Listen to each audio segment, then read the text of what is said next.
ಹಾಗೇನಾದ್ರೂ ನಡೆದಿಲ್ಲ ಅಂತ ಇಟ್ಕೋ. ನಾನ್ ಕೇಳಿಸ್ಕೊಂಡಿದ್ದೆ ತಪ್ಪಾಗಿರುತ್ತೆ ಅಷ್ಟೇ.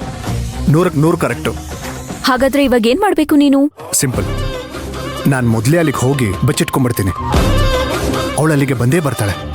ಬಂದ್ರೆ ಸಿಕ್ಕಾಕೋತಾಳೆ. ಅವಳನ್ನ ರೆಡ್ ಹ್ಯಾಂಡೆಡ್ ಆಗಿ ಇಟ್ಕೊಂಡ್ಬಿಡ್ತೀನಿ. ನೀನೇನು ಅವಳನ್ನ ರೆಡ್ ಹ್ಯಾಂಡ್ ಆಗಿ ಇಟ್ಕೊಳ್ಳೋದು ಬೇಡ. ಫಸ್ಟ್ ಅವಳು ಬರ್ತಾಳೋ ಇಲ್ವೋ ಕನ್ಫರ್ಮ್ ಮಾಡ್ಕೊಂಡ್ರೆ ಸಾಕು.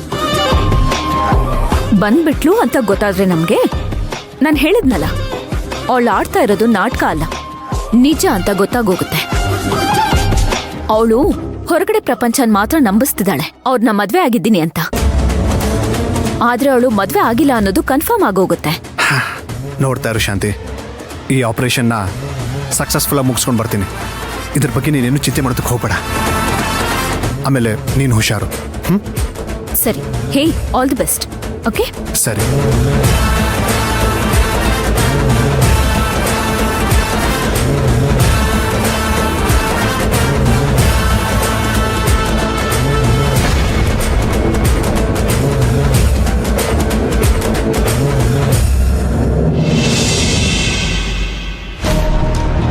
ಮಂತ್ರ, ಒಂದ್ ನಿಮಿಷ ನಿಂತ್ಕೋ. ಏನಮ್ಮ ನೀನ್ ಹೀಗ ಮಾಡೋದು, ಹೀಗ ಮಾತಾಡೋದು ನೀನು? ಸುಶಾಂತ್ ನನ್ಗೆಲ್ಲಾ ವಿಷಯನೂ ಹೇಳ್ದ. ಊಟಿ, ಕೊಡಕೆನಲ್ಲು,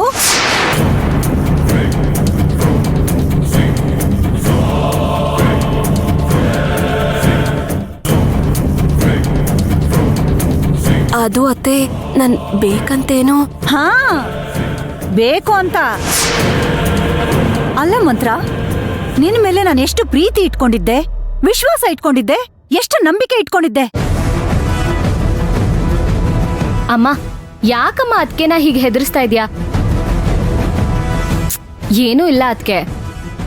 ನೀವೇನೋ ಊಟಿಗೂ ಕೊಡೈಕೆನಾಲ್ಗೋ ಹೋಗ್ಬೇಕು ಅಂತ ಅಣ್ಣನ ಹತ್ರ ಹೇಳ್ತಿದ್ರಲ್ಲ, ಅಣ್ಣ ಏನೋ ಕೆಲ್ಸನೇ ಮುಖ್ಯ, ಬರಲ್ಲ ಅನ್ನಂತೆ.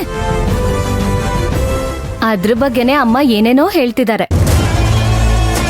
ಹೆದರ್ಕೊಂಡ್ಬಿಟ್ಯ ಮಂತ್ರ? ಹೊಸದಾಗಿ ಮದುವೆ ಆಗಿರೋ ಗಂಡು ಹೆಣ್ಣು ಅಂದ್ರೆ 1000 ಆಸೆಗಳಿರ್ತವೆ. ನಿನ್ ಮನ್ಸಲ್ಲಿ ಆ ತರ ಆಸೆ ಇರೋದು ತಪ್ಪೇನೂ ಅಲ್ಲ. ಆದ್ರೆ ನನ್ ಮಗನ್ ಮನ್ಸಲ್ಲಿ ಆ ತರ ಆಸೆ ಇಲ್ಲಮ್ಮ. ಅವನ ಆಸೆಗಳನ್ನೆಲ್ಲ ಆ ಶಾಂತಿ ಕೊಂದುಬಿಟ್ಲು ಮಂತ್ರ. ಮದ್ವೆ ಆದಾಗಿಂದ ಒಂದು ದಿನನಾದ್ರೂ ನಗ್ನಗ್ತಾ ಹೊರಗಡೆ ಹೋಗಿಲ್ಲ ಗೊತ್ತಾ ಅವನ್ ಜೊತೆ? ಇಂಥ ಕಡೆ ಹೋಗೋಣ ಅಂಥ ಕಡೆ ಹೋಗೋಣ ಅಂತ ಬಾಯ್ ಬಿಟ್ಟು ಒಂದು ಸಲನೂ ಕೇಳಲಿಲ್ಲ. ಅವನ ಆಸೆ ಎಲ್ಲ ಆವಾಗ್ಲೇ ಸತ್ತೋಯ್ತು ಕಣಮ್ಮ. ಅಲ್ಲ ಮಂತ್ರ, ನಿನಗ್ ಹೊರಗಡೆ ಹೋಗ್ಬೇಕು ಅನ್ನೋ ಆಸೆ ಇದ್ರೆ ನನಗ್ ಹೇಳ್ಬೇಕು ತಾನೆ. ಆಸೆ ಬರೋದು ನ್ಯಾಯವಾದ್ದೆ, ಆಸೆ ಇರೋದು ನ್ಯಾಯವಾದ್ದೆ. ಅದಕ್ಕೊಂದ್ ರೀತಿಲಿ ನಾನೇ ಕಾರಣನಮ್ಮ. ಯಾಕಂದ್ರೆ ಮದ್ವೆ ಆದ್ಮೇಲೆ ಆಗ್ಬೇಕಾದ ಕಾರ್ಯ ಯಾವುದೂ ಆಗಿಲ್ಲ. ಎಳೆ ಮನ್ಸು ಕೆಲವೊಂದನ್ನ ಬಯಸತ್ತೆ. ಅದನ್ನ ಹಿರಿಯರು ನಾವ್ ಅರ್ಥ ಮಾಡ್ಕೋಬೇಕು. ನನ್ನ ಕ್ಷಮಿಸ್ಬಿಡು ಮಂತ್ರ. ನಾನೇನೋ ಅನ್ಕೊಂಡಿದ್ರೆ ಇವಮ್ಮ ಇನ್ನೊಂದು ಏನೋ ಹೇಳ್ತಾ ಇದೆ. ಸರಿಯಾದ ಮಂಕದಿಣ್ಣೆ ಈ ಅಮ್ಮ. ಈಗೇನು, ನೀನು ನಿನ್ ಗಂಡನ್ ಜೊತೆ ಹೊರಗಡೆ ಊರಿಗೆ ಹೋಗ್ಬೇಕು ಅಷ್ಟೇ ತಾನೆ? ಅತ್ತೆ, ನನ್ ಮನ್ಸಲ್ಲಿ ಆ ರೀತಿ ಯಾವ ಭಾವನೆನೂ ಇಲ್ಲ. ನನ್ಗೆ ಈ ಮನೆನೇ ಮಂತ್ರಾಲಯ.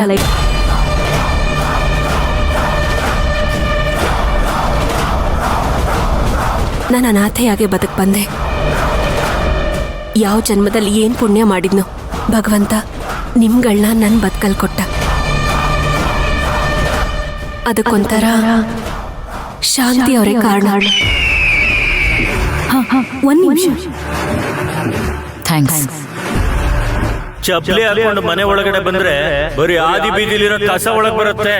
ಆದ್ರೆ ನೀವು ಕಲ್ಮಶನೆ ಮನೇಲಿ ಇಟ್ಕೊಂಡಿದ್ದೀರಲ್ರಿ.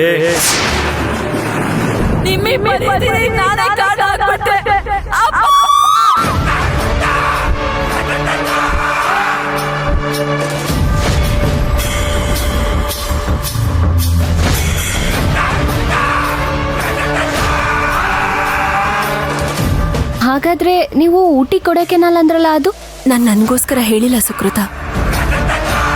ನಾನು ಹೇಳಿದ್ದು ನಿಮ್ಮ ಅಣ್ಣಂಗೋಸ್ಕರ. ಅವ್ರು ಎಷ್ಟು ಕಷ್ಟಪಡ್ತಿದ್ದಾರೆ ಅಂತ ನಿಮ್ಗೆ ಯಾರಿಗೂ ಗೊತ್ತಿಲ್ಲ, ನನಗೆ ಮಾತ್ರ ಗೊತ್ತು. ಅವ್ರು ರಾತ್ರಿ ನಿದ್ದೆಲೆಲ್ಲ ಕನ್ವರಿಸ್ತಿರ್ತಾರೆ, ಕೆಲ್ಸದ ಬಗ್ಗೆ ಯೋಚನೆ ಮಾಡ್ತಿರ್ತಾರೆ. ಅದಕ್ಕೆ 1-2 ದಿನ ಹೊರಗಡೆ ಕರ್ಕೊಂಡು ಹೋದ್ರೆ ಇದೆಲ್ಲ ಮರಿಬೋದು ಅನ್ನೋ ಕಾರಣಕ್ಕೋಸ್ಕರ ಕರೆದೆ ಅಷ್ಟೆ.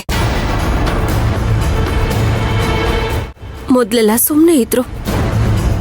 ನಾನು ಯಾವಾಗ ರಾಘವ್ ವಿಚಾರ ತೆಗೆದ್ನೋ ತಪ್ಪಲ್ವಾ? ನೀನು ಅಂತ ವಿಚಾರನ ಅಂಥ ಸಮಯದಲ್ಲಿ ರಾಘವ್ ವಿಚಾರ ಮಾತಾಡೋದು ತಪ್ಪಲ್ವಾ? ನಾನು ಈ ವಿಚಾರದಲ್ಲಿ ನನ್ನ ಮಗನ್ ಪರನ್ಯಮ್ಮ ಯಾರು ಏನ್ ಹೇಳಿದ್ರು ಸರಿನೇ. ನೋಡು, ರಾಘವ್ ನೋಡ್ಕೊಳಕ್ಕೆ ನಾವ್ ಯಾರು ಮನೇಲಿಲ್ವಾ? ಶಿವ ಪೂಜೆಲ್ ಕರಡಿ ಬಿಟ್ಟ ಹಾಗೆ ಅವನ್ ಯಾಕೆ ಮದ್ಯ? ನೋಡಮ್ಮ, ನಿನಗೆ ನಿನ್ನ ಗಂಡನ ಜೊತೆ ಯಾವಾಗ ಹೊರಗೋಗ್ಬೇಕು ಅಂತ ಅನ್ಸತ್ತೆ ನೀನ್ ನಿರ್ಧಾರ ಮಾಡಿ ನನಗೆ ಹೇಳು.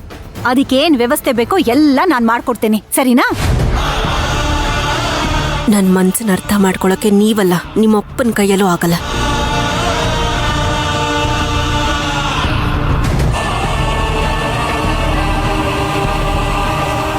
ಸುಕ್ಕು, ಆದಷ್ಟು ಬೇಗ ಗುರುಗಳಿಗೆ ಫೋನ್ ಮಾಡು. ಮಕ್ಕಳು ಹೊರಗಡೆ ಹೋಗ್ಬೇಕು ಅಂತಿದ್ದಾರೆ, ಒಂದ್ ಒಳ್ಳೆ ಮುಹೂರ್ತ ನೋಡ್ಕೊಡಿ ಅಂತ ನಾನ್ ಮಾತಾಡ್ತೀನಿ. ಸರಿ ಆಯ್ತಮ್ಮ.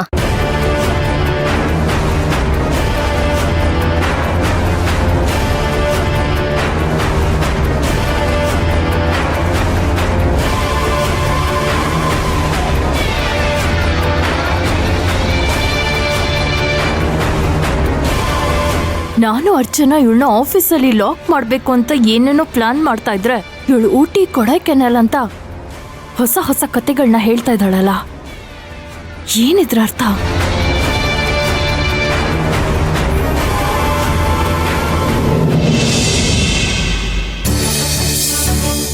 ಕಾಫಿ ತಗೊಳ್ಳಿ. ನೀನ್ ಕಾಫಿ ಕುಡ್ದ್ಯಾ? ಹಾ.